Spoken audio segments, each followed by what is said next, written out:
Attractions Group podcast. I'm Don Helbig alongside Ryan Suhr. This is episode number 52. Ryan, how are you? I'm great. Episode 52. We did one a week for a little over a year.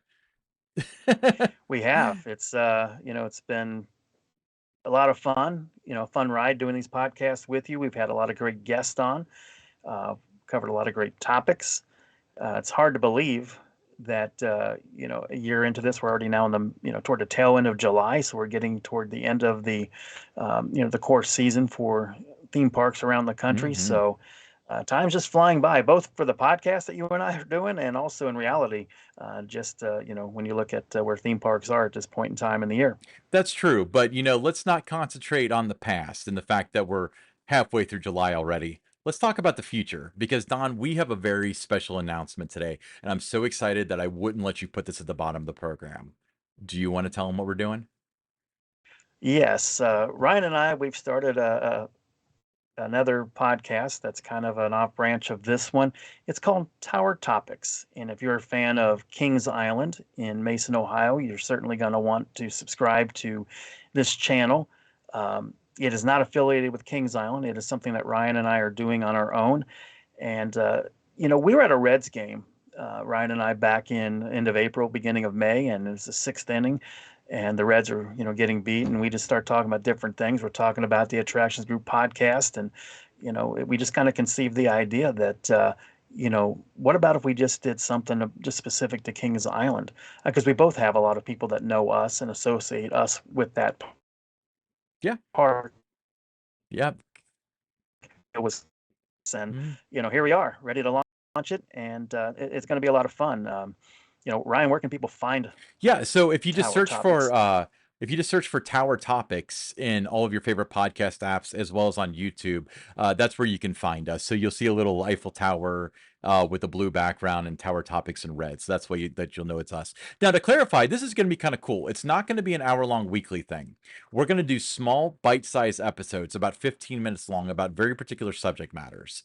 So we're going to talk about an episode on the Eiffel Tower, an episode on the Beast, an episode on Winterfest, maybe like aspects of Winterfest deep into that. So super excited about that. By the time you're listening to this podcast, it'll be available. So make sure you look for Tower Topics on YouTube and your favorite podcast apps. Oh yeah, follow Tower_Topics on Twitter for you just do it.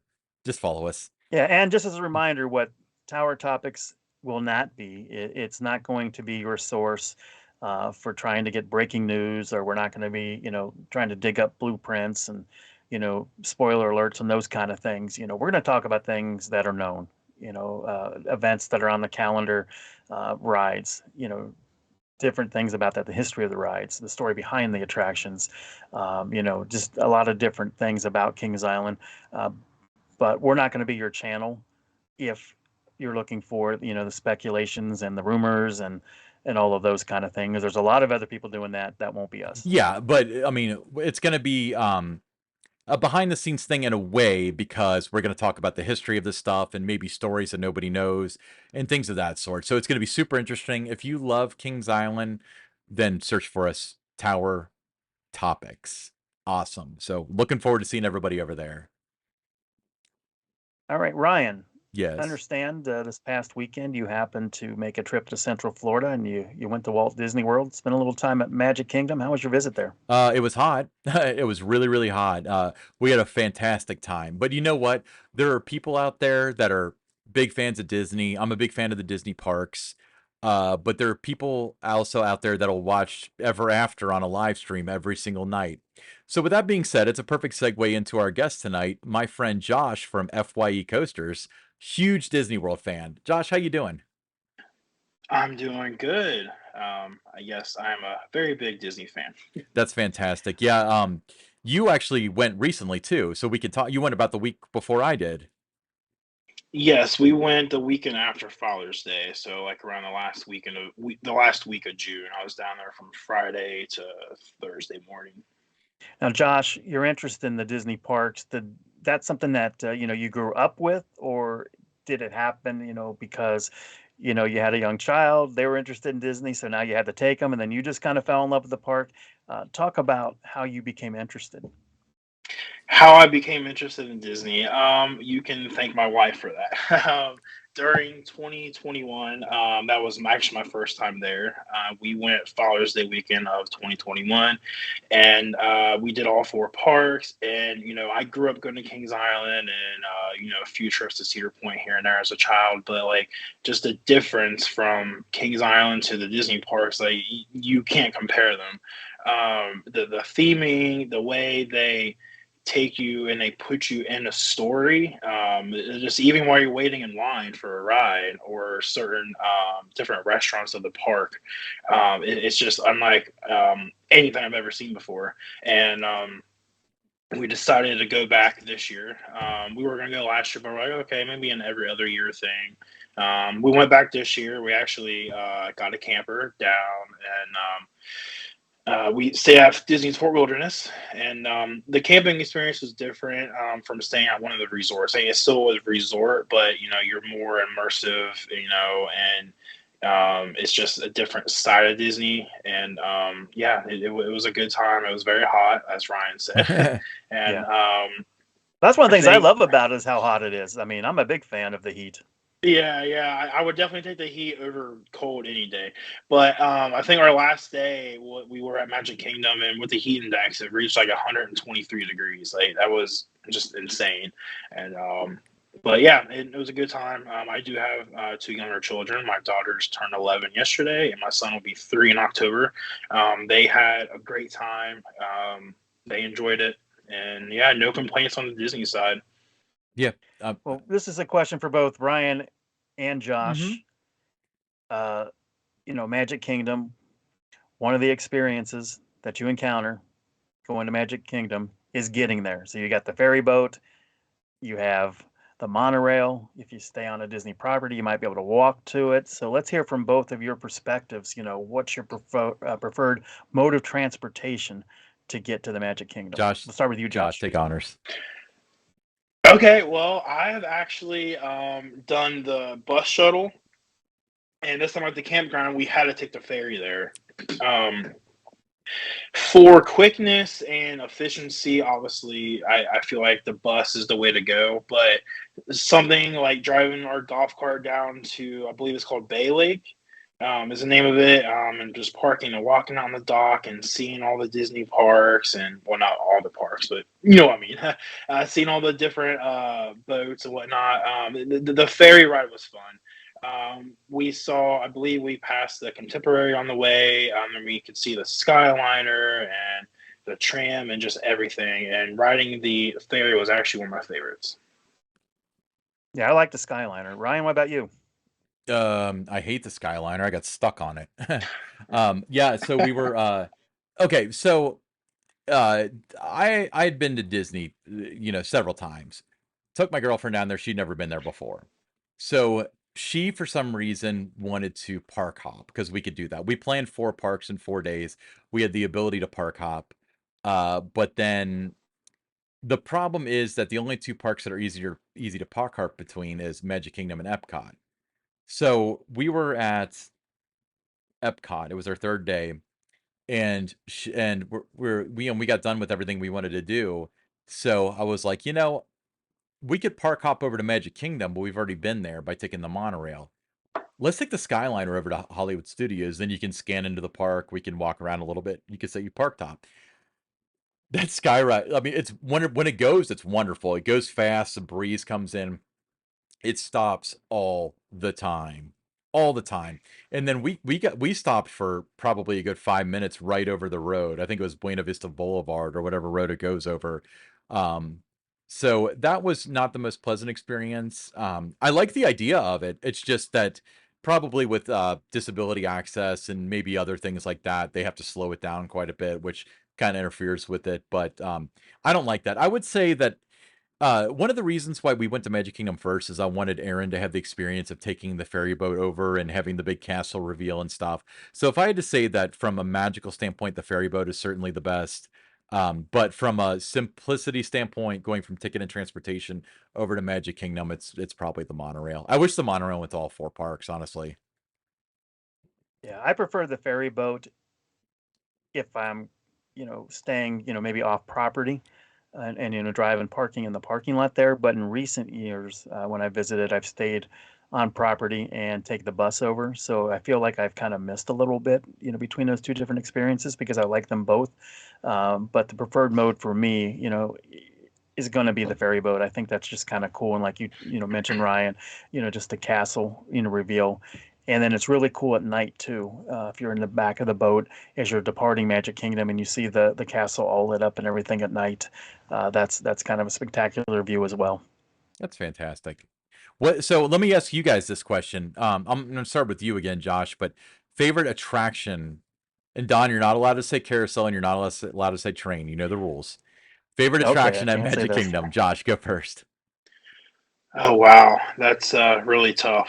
Just Magic Kingdom. Mm-hmm. Just Magic Kingdom. Yeah. Just Magic Kingdom. I will have to say Tron. I got to experience Tron. I know people have had mixed reviews about it. Oh, it's too short. It's definitely different. Disney's not like your Cedar Point, like the most tallest, fastest downright meanest roller coaster, whatever. They're more for like your family with a little bit of thrill in there. Tron was a short ride. It was the way they took you into the grid. I watched Tron before we went down there, so I could kind of be refreshed because it was some time since I watched Tron. And I thought the experience, the technology, the lights, the way when you're standing in the room and like the glass just disappears and you can see the trains being launched. I thought that was pretty cool. I actually have two though. Is that okay? Yeah, That's okay. guess. Okay. I like People Mover.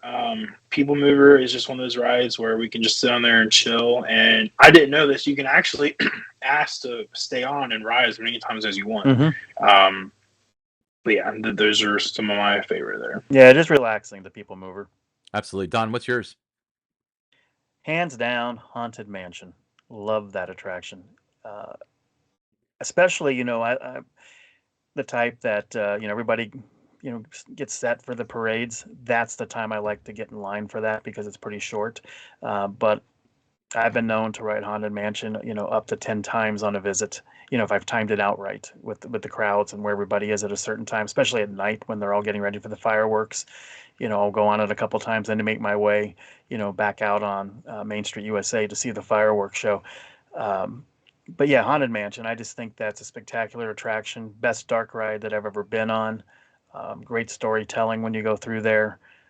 Just so much fun. I just really, thoroughly enjoy it. Never get tired of it. What about you, Ryan? I'm going to concur with Haunted Mansion. I think that's fantastic. By the way, Don, there was something, I was talking to a cast member there, and I've gotten some information. You mentioned that you thought, since it's going to be shut down from like August 7th to the 9th, I believe, that they might be bringing back the Hatbox Ghost. Oh, that's the rumor. We didn't say for Okay, sure when we so were talking about last week. That's the so the cast member told me that that's what they're doing, but this wasn't like I wasn't talking to like Lee Cockrell or nobody like that. It was just somebody working at a shop. But so they did announce at D23 it's coming back. But he told me that it is coming back during that time. And I'm watching a bunch of Disney YouTubers, and they're all saying that the truth is that it's not actually coming back at that time, but that is a time period in which they're going to be doing prep for it. Apparently, they're working on the character right now, but they don't know when it's going to be installed. So, for those of you who don't know, the Hatbox Ghost is it was a trick ghost that would carry a box, and then its face would disappear, and then its head would appear in the box, which was a really cool effect. But and it worked at Disneyland, but at Walt Disney World, the lighting was different, so you could see both faces at the same time. So they just removed the entire ghost, and they're finding a way to bring it back. So yeah. So Josh, I know you have, but Don, have you ever seen the fireworks show Ever After? I have. It's just again a spectacular show. When you look at that and you see the different effects and things that they have, the way they have the lasers and just the projections on Main Street USA. I mean, it's just phenomenal. I mean, if you just went there and just saw that, you got your money's worth. Yeah. So Josh, you watch it regularly. Do you watch a live feed? I know I see on Snapchat watching it pretty much every night. Tell us about that. You're not supposed to tell people about that. Oh No. yeah. Just real quick, Yes, Snapchat's still a thing? Yeah, oh yeah. it is. Yes, Okay. yes. Me and Ryan Okay. have a streak going. All right. Or we try to keep our streak. No, but yeah. So the Happily Ever After show. I came across this YouTuber one day. His name is Ron on the Go. This guy is live at every Disney park every single day, 7 days a week. He live streams. He's usually there every Wednesday, and we just prior to ever going to Disney, we just started looking up YouTube videos and just being like, hey, like, what can we expect? Especially during COVID, we didn't know what we were getting ourselves into, paying all that money and, were we not going to be able to experience, like, we didn't see the fireworks show. We didn't see, some of the parades and, that's stuff that we missed out on the first time that we got to see this time. But Happily Ever After, the night that we went, we waited an hour because of a rain delay, and then it was just like nothing I've ever experienced. Everyone was standing underneath the covers to quit getting wet from the rain, and then all of a sudden they just blasted into the music. Everyone just runs out on Main Street, and just a feeling and seeing everyone so happy, just like something I've never experienced in life before. So we do weekly watch Happily Ever After on YouTube. That's a good way to, live vicariously, at the Disney parks is the YouTube channels. I watch a lot of those videos myself. Yeah, I got to see the last show, that Magic Kingdom show I got to see was Wishes. So I never Wishes was really good. Wishes was good, but I remember seeing that the day after seeing Illuminations, and I was like, yeah, it's just like a normal fireworks show. Which obviously it's got 50 times the budget of your average Fourth of July show, but after seeing Illuminations, which told a story and had special effects and stuff, but this really kind of impressed. I would say the one thing that surprised me the most, because I knew about a lot of the firework effects, was I liked when one of the characters, and Josh, maybe you know better than I do, they do like shoot something towards the ground, and like this close prox fireworks shoots off of the little bridge, like right in front of the castle. Do you know what I'm talking about? Maybe we stood kind of back by where Casey's Corner and like the Emporium was, so we weren't all the way up by the castle. But there are a few scenes where they do that, where they like splash something onto like the ground of the castle, and then the fireworks shoot off like kind of like a whole scene with it to make it go together, which is pretty cool. Yeah, that was my most surprising thing of how well that effect worked. And then they also had Tinkerbell flying through the air. What was funny was they had that zip line up there, and you can clearly see it during the day. At night, it's pretty well Yeah, obstructed by yeah. the sky, but it got to be like clearly the end of the show. And I was like, maybe they just left that up from Wishes. Like, what the heck? And then finally, like, she came out to end the show, which was a fantastic way to end the show. But very, very cool. Yeah. So, we got to ride Small World. Are you guys for or against Small World? It depends how many times you ride it. Well, I like it. It's something that I try to do every time I visit. Again, pick my spots more toward the evening when, the line's not as long. But that's really a throwback. I mean, you think about, what would have gone into that when that attraction opened. I mean, that was state of the art back then. So that's the things I think about, as I'm going through Small World is just, how amazing that would have been, when the park opened in, 1971 and how state of the art it would have been at that time. Now, if they were to do it again today, it would be, totally different. You'd have, you know, a lot more things going on in there. But yeah, I'm amazed by it every time I go through there, and I enjoy it. It's a nice, relaxing attraction. What about you, Ryan? I like it, and I like the song, and I think that I'll get into this later because we're gonna do an episode on each park, but I think the Figment song is actually far more like drilled into your head than the Small World song. Figment from Epcot, of course. But yeah, I like it. It's very basic, but it's kind of cute, and they sing the song in all these different languages and stuff, and I enjoy that. Uh, Yeah, but I mean, it's one of the attractions you think about when you think of Magic Kingdom. I mean, it's been there, the whole time, and it's a signature attraction, and so it has that special meaning that way. And did you really go to Magic Kingdom if you didn't do Small World? Completely agree. We also did Pirates of the Caribbean, which has been updated, not recently, but it's been updated from the beginning to include Captain Jack Sparrow, Johnny Depp, which is one of the best animatronics I've ever seen. Uh, It's amazing. yeah, Josh, have you ridden Pirates in the last decade or so?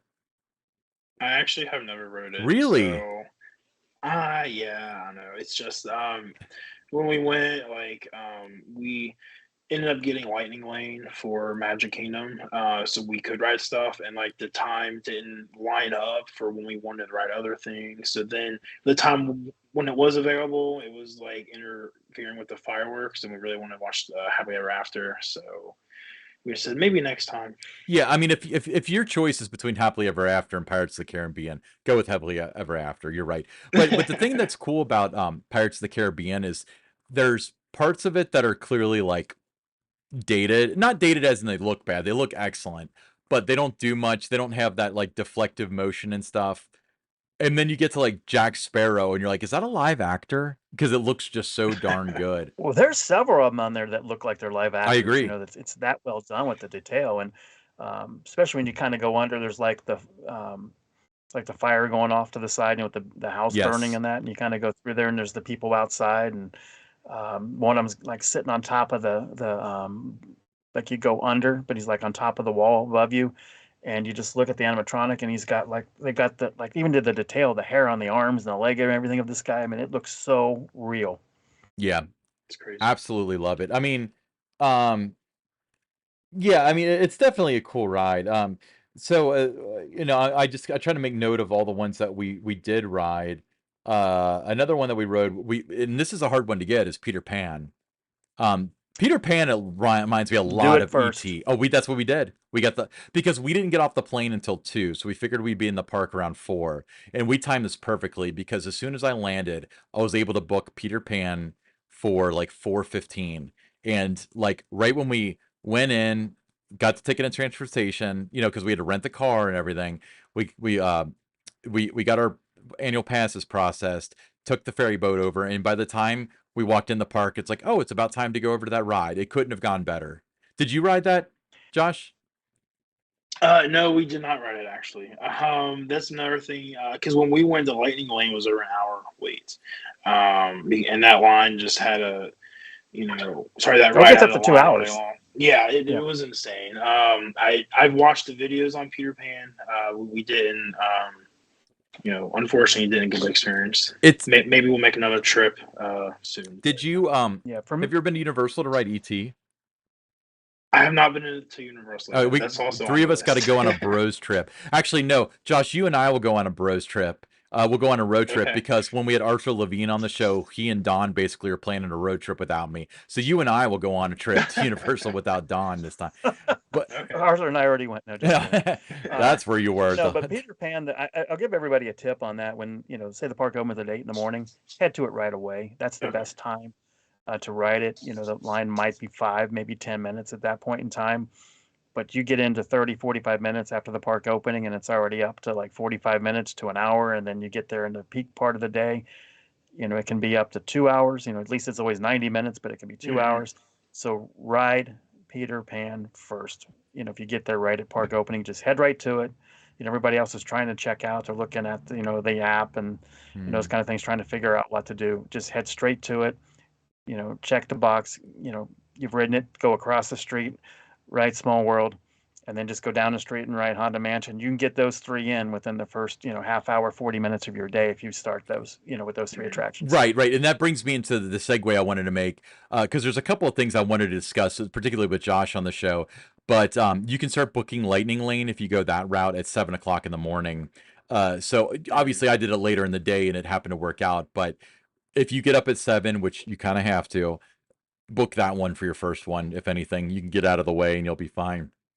Now, with that being said, I remember a couple days before I left, I was texting you, Josh, and I was asking about Lightning Lane, and you were like, "I'm gonna have to call you because it is a little bit complicated to explain." So I remember It is, I yeah. was walking my dog, and you explained all of Lightning Lane to me. So tell me this: you never really expressed to me Did you like Lightning Lane? Okay, so for those of you who don't know, I'm going to give you the short of it. Lightning Lane is a ride reservation system. You book a ride. Let's say right now, as the time of this recording, it's 7:30. I book a ride for 8 o'clock. I can't book anything else until I scan into that ride or the window expires. Once I scan in, I can book the next one, and it'll give me a time. But the problem that, for example, Josh was running into was if it's 10 in the morning and then Peter Pan's next available time is 5, if you book that, you can't book anything else in between. So it's a blessing and a curse. But tell me overall how you felt about your experience with Lightning Lane. So overall, we decided to get Lightning Lane for a few reasons. We ran into issues at Hollywood Studios where we wanted to ride things and lines were just really long. So we're like, okay, Magic Kingdom, that's our last day. Like we want to ride as much as we can, and I don't really want to compare it to like a fast lane at a Cedar Fair park, but like it's cheaper to me. You're getting your money's worth because the only ride we paid for was Big Thunder. So, sorry, for it was Seven Dwarfs Mine Train, and that was only $11 a person. So on top of it, for three of us, it was 75 plus the $11 a person, and then everything else, like you said, as soon as we scan our Magic Band or your phone or Apple Watch, whatever, at the ride you can book a next one, and that's what we did when we got in line. I looked at the next one. Oh, hey, this one's right across the midway. We can hop on that one, and then just kind of throughout our day, we wrote everything that we wanted and could within allowing time to eat and take breaks from here and there. Yeah. But as sorry. No. Go ahead. Finish your thought. I was gonna say, like as a whole, I actually liked it. I believe you could do 3 or 4 experiences at a time. We had no issues with it. Everything was on the app. The wait times were accurate. The cast members were super helpful because I never used it before prior to this. We had no issues. Walk up, scan your Magic Band. The light turned green. You get on, find your next attraction you want to do, and you move on with your day. I think it is worth your money if you've never been or if you go on a crowded day. Exactly. Don, have you used it? I have not used that. My daughter just came back from there, and she did, and she felt it was worth their time, worth the money that they put into it, and it allowed them to get on some rides that maybe they would not have been able to. Yeah, I completely agree. And so, spoiler alert, next week's episode, which will be Disney's Hollywood Studios, ran into your daughter. Actually, we rode a ride together, the 4 of us did, and she made an interesting recommendation since she's the expert, and we're going to discuss that involving Fantasmic. But I don't want to go too far ahead. So you mentioned you can scan your Magic Band or your Apple Watch. So let me ask you this. Do you have a Magic Band Plus? Do either of you have one? I do. Okay. Yes. Not the Magic Band Plus. Okay. No.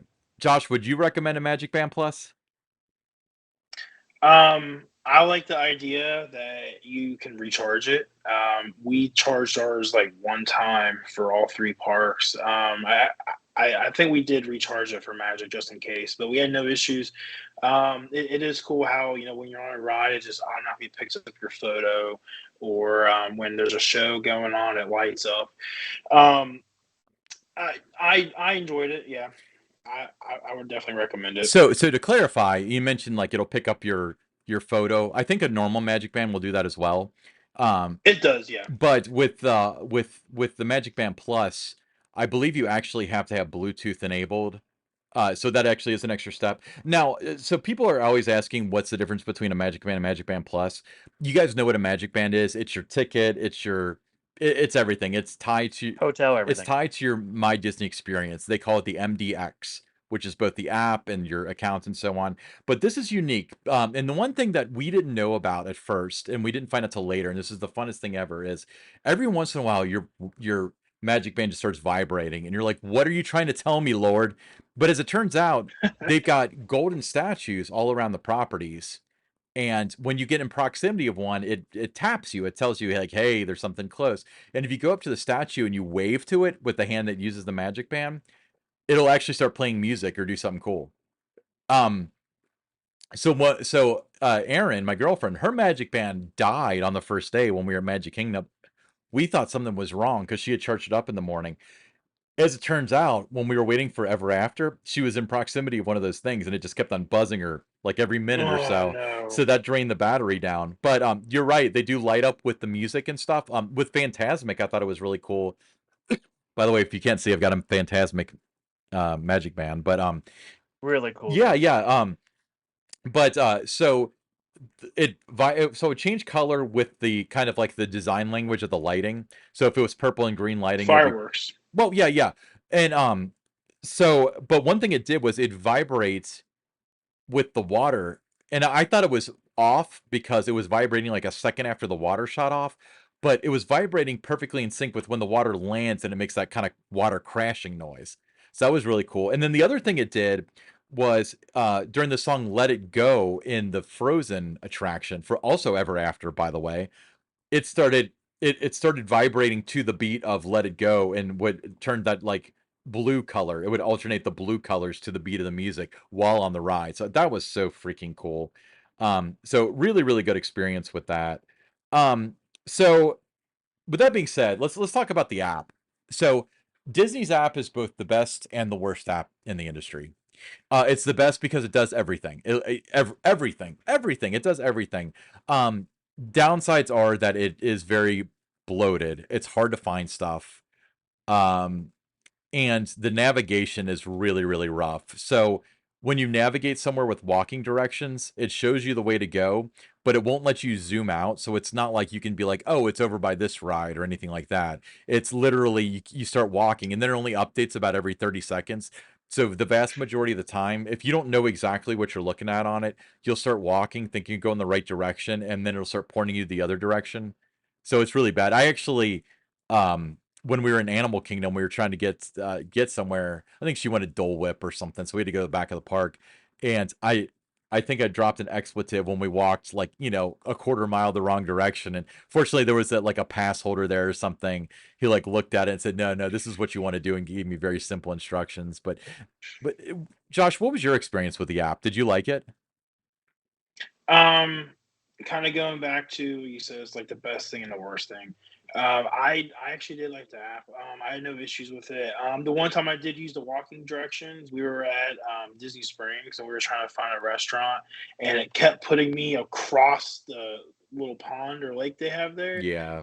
versus where I actually was. And but yeah, the app, that's what you use for Lightning Lane to book all your stuff. That's what you use to do the to order your food, it's your everything.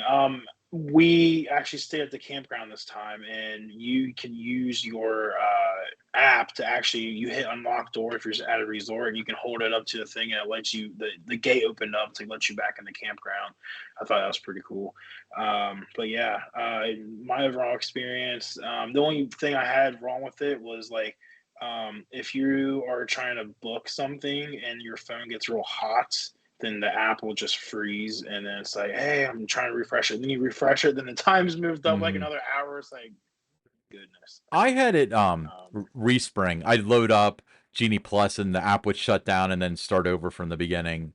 Don, what was your experience like with the app? I really like their app. I mean, it's got everything that you need and more.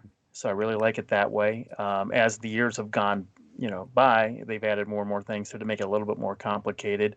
I think I'm in it a lot, so I get familiar with how it works. But if it's one of your first times going to Disney or trying to figure it all out, it can be a nightmare for you. So my advice would be if you're planning a trip and maybe it's 5 or 6 months from now, just go on the app, move around, find where things are, and get familiar with it before you go. Don't wait until you go to open it up for the first time. Yeah, exactly. Now, one thing that I did notice is I was there for 4 days using the app intently because I'm the tech guy of my relationship. So I booked all the Genie Plus and I've got the Memory Maker on my account.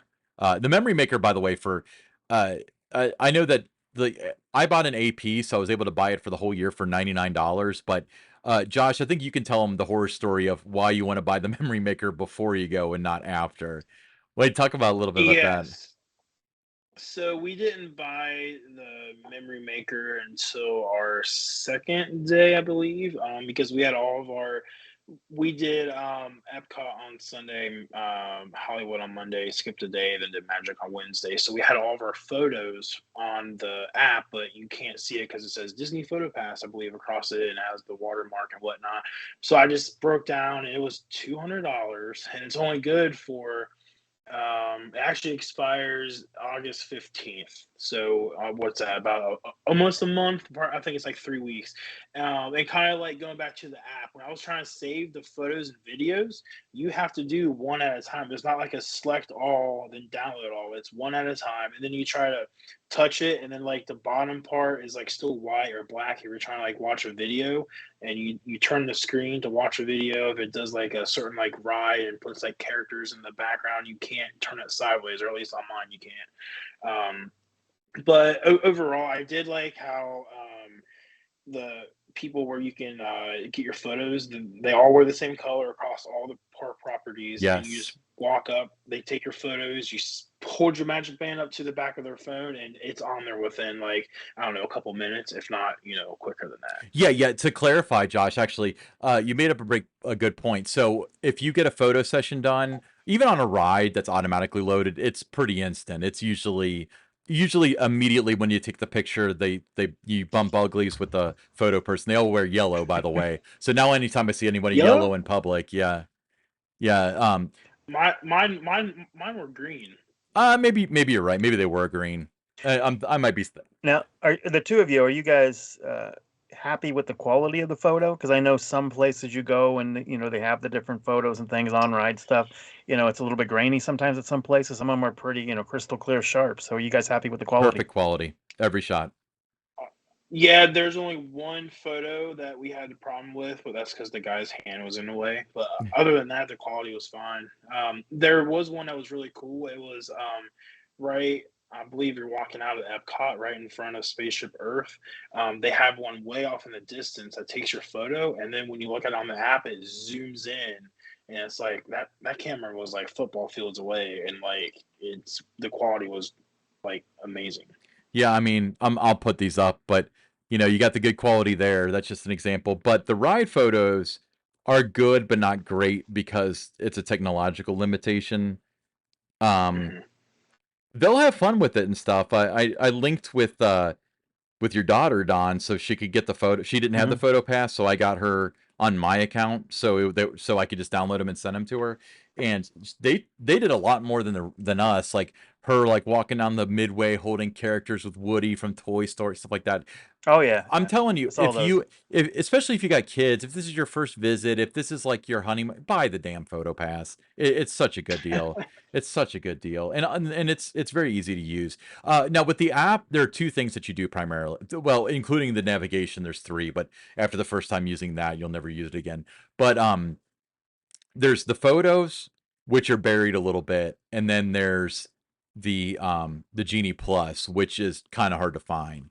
So you're supposed to plan out your day before you do the Genie Plus thing, and then you go on this thing called the tip board, and that's where it recommends the stuff to you. I think it's an inefficient process. I would just rather have a list of all the rides, and I can scroll through and be like, okay, I'll ride the Magic Teacups next. But Yeah, well, it used to be like that where you could just go through and check off the rides you wanted to do. So they kind of went away from what you're saying there, Ryan. Right. So you still do. You have it's called My Board, and you go through and you check off the ones you want to do, and then it recommends them to you.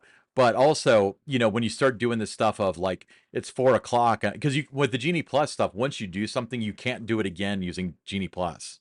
So you go through and you ride everything by 4 o'clock, and you're kind of like, well, what's some stuff that I wasn't planning on riding? That's a little harder to find when it wasn't on your list. So I wish it would just be everything, you know.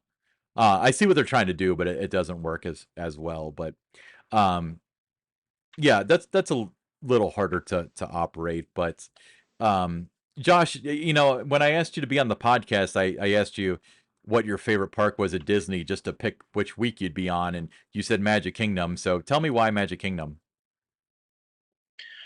Um, Magic Kingdom, when we first visited back in June of 21, kind of reminds me, I can try to tie Kings Island and everything, but you walk under the train station and you can't see the park. As soon as you walk underneath there, and then you like walk around, and you see uh, Cinderella's castle.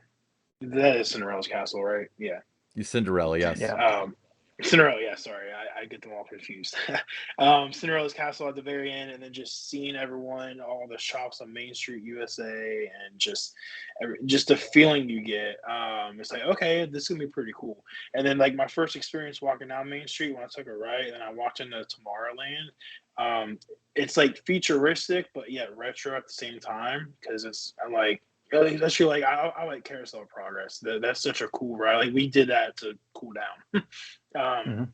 But that's kind of like going through the decades and technology and what it was and what it's supposed to be. And I just find magic to be something for the whole family. You have your thrill rides, and you have like It's a Small World, your more calm rides, and then you have, oh, what's this? Like over in Tomorrowland or just wherever. I had a good time. It was, we did the train. That was my first time riding the train because when we went in 21, the train was closed. They were, I believe, for Tron because they had to redo some of the track or something like that. But Magic overall, I just get that homey feeling. Just like it's just magical. It's something that you can only experience at Disney. I completely agree. So Josh, just when we're talking about the different aspects, you can't deny that obviously food is a big attraction at Walt Disney World. What's your favorite dining location at Magic Kingdom? I actually like Cosmic Rays. Not only because it's like ginormous and it's nice and cool, but I like that retro futuristic ish feel, and like I enjoyed the food there. The food was good, and then just like kind of seeing like some of like the old style, like the way the restaurants laid out, and like I forget. I watched some old videos. Like we walked down that area, and they had the stage there. There used to be a band there, I believe. I forget the name of it. Um, but just seeing that stuff, and that's one of my favorite restaurants there. And then we did eat at Casey's Corner for the first time. Very That was cool. pretty good. Yeah, I like Casey's Corner. It's nice. Hmm. Nice, quick service. What about you, Ryan? What's your favorite? So we actually did not eat at Magic Kingdom. We were so excited. We were only there for 6 hours. Remember, we ate a Mickey head pretzel, which was fantastic. By the way, very dense. Lots more pretzel to that than your average pretzel, because there's a lot of details to Mickey's head. That was really good, and it came with the cheese sauce. But the last time I ate at Magic Kingdom, I remember being very fond of the Beauty and the Beast one, Be Our Guest. But Be our that's guest, changed yeah. entirely, because I got like a $15 ham and cheese sandwich last time. Now they're selling $70 filet mignon, so I don't know what to think. What's yours, Don? I like Cosmic Rays, because I love the Mickey cheeseburger, but I really like Pinocchio's Village House, which is, in that area by Filler Magic, right in that range right there. The meatball sandwich there. I really love that. Look forward to it every visit. I'd like to get a seat. There's the windows you can look down and see Small World. So that's going to be my favorite location is going to be Pinocchio's Village House. Yeah, when I saw that in the park, I thought of you because you recommended it to me. But we were so excited, we didn't want to stop. I mean, the other days it was kind of like, we could pace ourselves because we had all day and it wasn't our first day at Disney. But with this one, it was like go, go, go. And then I think we got like Burger King at the end of the night. It was a good Burger King, though. I recommend it. It's on Sand Lake Drive. You guys know near the Epic McDonald's. Oh, yeah. Awesome. Cool. All right. So, Josh, what's your favorite Magic Kingdom's inspired character? Like, as in one that's just at Magic Kingdom. It's just Magic Kingdom. I'm gonna have to say the original Mickey, Mickey Mouse. When I was little, I always carried a Mickey Mouse around with me no matter where I went, and actually I found him a few months ago down my parents' basement. um, and just kind of reliving that through my son's eyes. Like, we got his photo with Mickey, and he just lit up. It was over in, where is that at? I believe it was Epcot, where you could go up and Mickey's just kind of in there. I forget the name of it. But we walked in and there was like 3 people in front of us, and Owen got to meet Mickey, and just seeing him walk up and give him a big hug, smile, and he was wearing his Mickey Mouse hat. It's like, that was me when I was little, but I never went to Disney World when I was little. And that, I think Mickey Mouse. He's a true American hero. Yeah. What about you, Don? Donald Duck. Donald always Duck. been a fan of Donald Duck, going back to watching the Disney cartoons when I was a kid. I he's colorful, with the blue and the gold, costume. So yeah, Donald Duck. What about you, Ryan? I mean, I like Donald Duck too in the regard that he can't open his mouth without there being an internet rumor that he said the F word because he just speaks in gibberish and stuff. I will tell you, I like Pluto. He's a lot of fun. Goofy's obnoxious. They just need to kill him. But Love Goofy. Come on, Ryan. no, Goofy's a dumb dog. Goofy like talks and stuff. He's out of line. He doesn't realize he's an animal. I hate that. Now Mickey Mouse is a leader. I do like that. So I would go with Mickey Mouse. If I had to hang out with one, it would be Mickey. And then yeah, I mean, I really like Chippendale when I was little, but I didn't see them at Magic. I know they're there, but I didn't see them at Magic Kingdom. But that's crazy. So when we talk about these things about the individual rides, Don, if you could go to Magic Kingdom for 1 hour and ride something, what would it be? Well, as I mentioned before, Haunted Mansion is going to be the ride. But if it's not going to be Haunted Mansion, if I had to pick something else, I'm going to go Big Thunder Mountain. I did ride that. Good choice. What about you, Josh? It's kind of tough because I've only been twice, and I haven't rode everything yet. I would say People Mover. Really? People Mover? Nice and chill. Yeah, I mean, it's just one of those rides you can just get on and just relax and try to enjoy yourself. Yeah, so a cool story about the People Mover. The first time I rode that in 2008, it goes through Space Mountain. Space Mountain was under rehab. They were replacing huge slews of track, and you would ride it through there, and they had all the lights on. They're like welding in there while you're riding through. Oh, so they didn't wow. close the People Mover. Oh man. How about you, Ryan? Haunted Mansion. I'm particularly fond of Haunted Mansion. Like Magic Kingdom. I'm going to ask this question right after this, but Magic Kingdom is probably my least favorite of the Disney parks, simply because there isn't a lot for me. A lot of it is nostalgic. A lot of it is kiddie stuff. There's definitely things to do, but as far as thrill stuff or like effects that just blow your mind and stuff, it has the least. It definitely follows a different niche. But the one ride that's kind of like we got to make it over to Magic Kingdom is always going to be Haunted Mansion. So with that being said, Josh, I already asked you. You said Magic Kingdom's your favorite park of the Disney parks, correct? Why don't you rank them? So Magic Kingdom's 1, and then what about the other 3? I would say Magic, Hollywood, Epcot, Animal. Okay. What about you, Don? I'm gonna go in that same exact order with Magic Kingdom. Then it's going to be Hollywood Studios, and it's going to be Epcot, and then Animal Kingdom. See, I'm Hollywood Studios, then Epcot, Animal, and then Magic Kingdom. We're going to talk a lot about this in a couple weeks when we talk about Epcot, but the thing that just makes me freaking giddy about Epcot is, first of all, the whole front of the park is them predicting what 1998 is going to look like in 1982. And secondly, it's so freaking random. For example, we rode the Nemo ride, and then we went upstairs to that weird like sea turtle thing, which was awesome, and I don't want to spoil it because we'll talk about that later. But the exit of that, you had to like walk through the exit of the Finding Nemo ride, and then the other half of it, like where Soarin' is like a 1980s shopping mall. It's just so freaking weird. It's so weird. I love it. But yeah, Hollywood Studios, my favorite ride on earth is still Tower of Terror. Spoiler alert, love it. It's got really the best rides. Epcot is just very interesting, and I love World Showcase, and I love that lagoon, and I love Spaceship Earth. Animal Kingdom is the best looking of all the parks with all the foliage, and it's got the most shade because the tree canopy grows over. And then Magic Kingdom is definitely more family friendly and stuff, and it has like the magical element to it. But for personal appeal, that's pretty much Yeah. it. For me, it's all about, it's the most magical.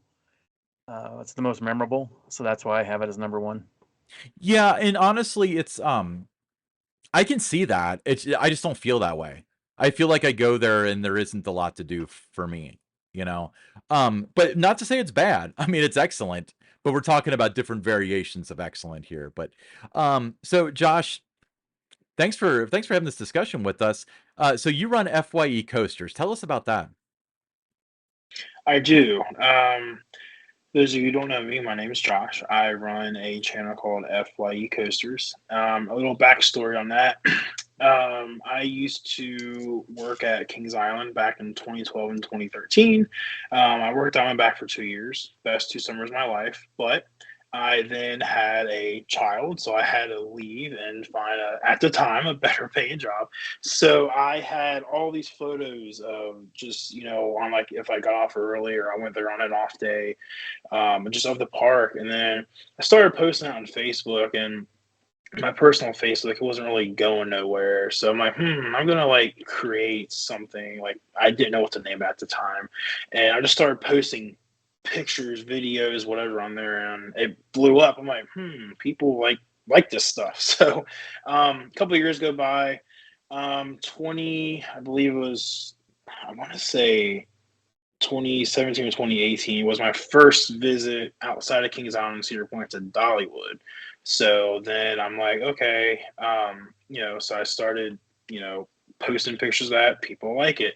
So now, me and I have a team, Matt, Adam, Jennifer, and I don't know if you guys have met Kent, but Kent will help out. And we all try to post updates and whatnot. We have all social medias: Facebook, Twitter, Instagram, YouTube. We even have Snapchat. We're not on it a lot. TikTok, Threads, and we have our own website. It's FYEcoasters.net. And yeah, we just have a good time. We try to be ourselves. We try to stand out, be different. We try to reply to everybody's comment. That's kind of what makes us different, I believe. But we are now over 16,000 people on Facebook. Facebook is our biggest platform, then Instagram, then YouTube. But yeah, I enjoy it because I'm only 20, 25 minutes from the park. Me and my family will go up there, eat dinner. Like yesterday was my daughter's birthday. We went up there and ate lunch. If I see a couple things that stand out, I'll post them on the page really quick. And people like the interaction, and not everybody understands that. That's how you engage with your followers or your audience. And people will message us and say, hey, thank you, or they'll ask us so many times a week, hey, what's your favorite place to eat at Kings Island, or what's the best way to plan your day out at Cedar Point or wherever. And we try to branch out as much as we can and really try to help people understand what it's like to actually be honest and spend a day at a theme park and understand what's going on. And I just enjoy it and have fun doing it. Yeah. Well, you do a great job with your channels. Yeah, and Well, thank you. I really appreciate that. yeah, and I think that the main thing that that kind of struck me about you, because I didn't meet you through King's Eye. I knew who FYE Coasters was, but I met you through another friend playing Nintendo Switch, believe it or not. But one thing that struck me about you is, there's always taking sides. There's always drama in any group. You really just have no interest in that. You just want to ride the coasters, have a good time, and make friends. So I think that's really cool. But so FYEcoasters.net, search for FYE Coasters through all your favorite social media apps. You'll find them. They have fantastic content. So thank you so much for being on. But do you want to stick around, because we've got another segment coming up? Sure, if you guys will have me. That was very rhetorical, and I almost thought you were going to say no. No, I do not want to continue being on the show. No. Okay. I have nothing else to awesome. do, so. Well, so FYEcoasters.net. Anyway, so this is a time for a segment we like to call the Pick Six.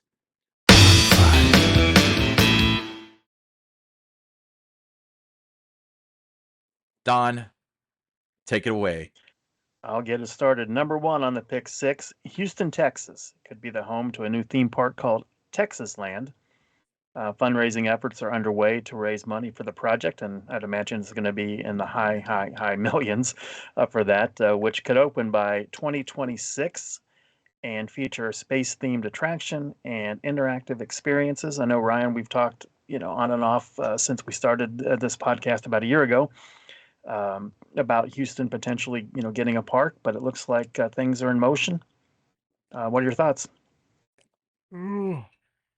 What'd you say again? Another park that's probably never going to happen? Well, I mean, yeah. it's like I said, the cost to do something like that, I mean, it's exorbitant now to build a theme park. But if there's, we've talked about different places that need one, and Houston and Nashville were the two that we had mentioned as places that probably need one or could support one. So we'll see what happens. 2026. We're 2.5 years away from that. Doesn't give you a lot of time to start building. So they got to get even moving. if they broke ground today, they wouldn't be done in 2026 if it's any measurable park.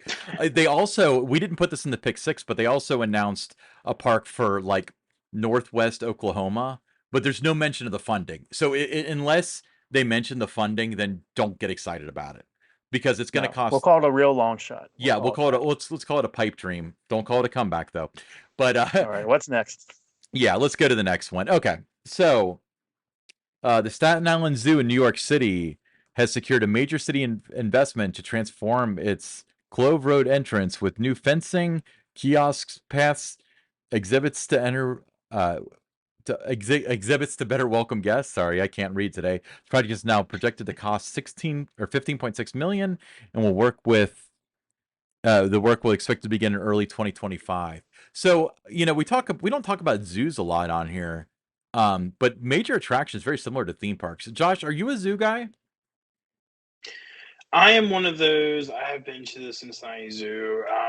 It's one of those like once every 2 to 3, maybe even 4 years, like we go. Just to be honest, it's more of the price of the zoo, and for what you get in return, versus like an amusement park or theme park. Which I know the zoo does have like a pass, family pass or whatever, but for your money's worth, to keep going back. Hey, I went to the zoo 4 times this week. you know. Yeah, I've definitely I've seen that before. Don, what are your thoughts? I enjoy zoos.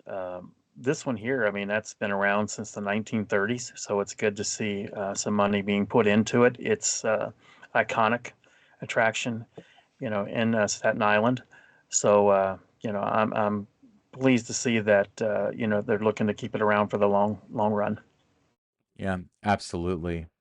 Cool. Don, why don't you take the next one? The next one, Universal Orlando Resort, they'll unveil an all-new land theme to DreamWorks animation next year. This area will replace the former Woody Woodpecker Kid Zone and is set to feature interactive play spaces, entertainment, and attractions based around franchises like Shrek, Kung Fu Panda, Trolls, and more. The land is noted as part of a collection of new entertainment experiences debuting at Universal Orlando Resort coming in 2024. Pretty excited about this. What about you, Josh? Yeah, I'm excited. Again, kind of get out and branch and see new parks. Having a family, that would definitely be something that we'd be wanting to check out. Yeah, Ryan? Yeah, I mean it's definitely cool. It's they announced that they were closing Woody Woodpecker, um, and they took about 6 months to announce what was happening. So it's cool to have this information now. But the cool thing about Universal is, somebody in the comments is going to hold Epic Universe over my head. That's a pandemic delay. But they open stuff so quickly. Look at Volcano Bay. It was like a year and a half, and they got that open. So I think that's really cool. All right. Next one. So is this number 3? I've lost track already. Yeah, this will be the yeah. Go ahead. Yeah, so I'm gonna go with this. We kind of went out of order, but so this is number 4 actually. Okay, the number 4. Let's do number 4. The Disney 100 celebration of Walt Disney World Resort in Orlando will begin September 23rd. The celebration, which runs through December 31st, will feature several activities at Disney's Epcot, featuring a meet and greet with Mickey Mouse and Minnie Mouse, new light show, platinum sculpture of Mickey mural in the park's World Celebration neighborhood. So this is separate from what they're currently doing for the 100th Yeah, anniversary. yep. Separate on that, and Ryan, Josh, we all know that they do their celebrations well.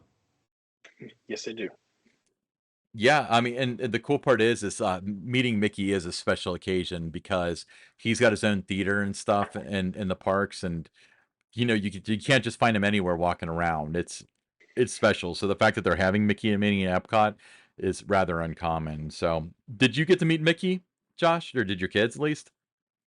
I did, yeah. That's what I was talking about. We went over in Epcot. I forget where it's like over by the Figment ride, I believe. It's where the fountains dance, like the dancing Yeah. water. You like walk up there, yeah, like the upside down waterfall. And there's a room to the left, and you walk in there, and it's just Mickey. It's like old school Mickey, and it smells old in there because it's whatever. But that's where he got his photo with Mickey.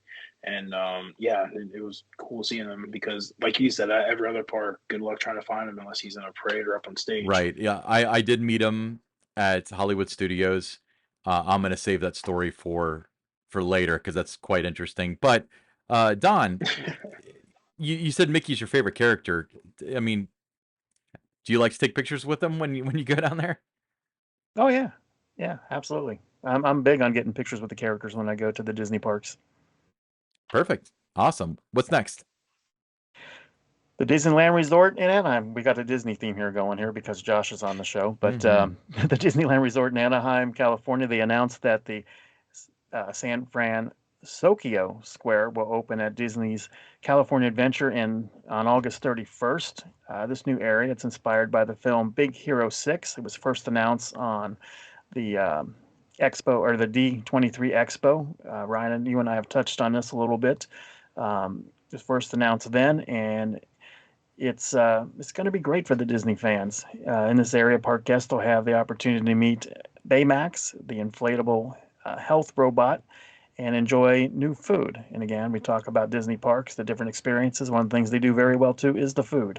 So I'm looking forward to it. What about you guys?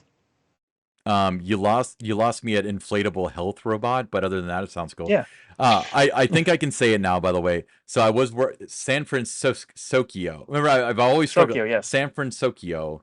Okay, cool. Josh, what are your thoughts? It sounds like another fun thing to add to the Disney, universe per se. I actually within the next, I want to say 5 years, we're gonna try and make it out to California to check out Disneyland, out there and what they have to offer. I heard it's no Disney World, but I still want to see it for myself. It's a huge controversy as to which one's better. They're loyalist to each one. I like I like the one in Orlando, and it might have a lot to do with that being the first one that I went to, and that feels like home. So maybe that's Yeah. why I picked that one. But Disneyland, I mean, it is a special opportunity if you get a chance to go out there. Awesome. All right, last one, number 6. Universal Orlando is once again celebrating its annual pass holders with over a month of exclusive experiences and discounts.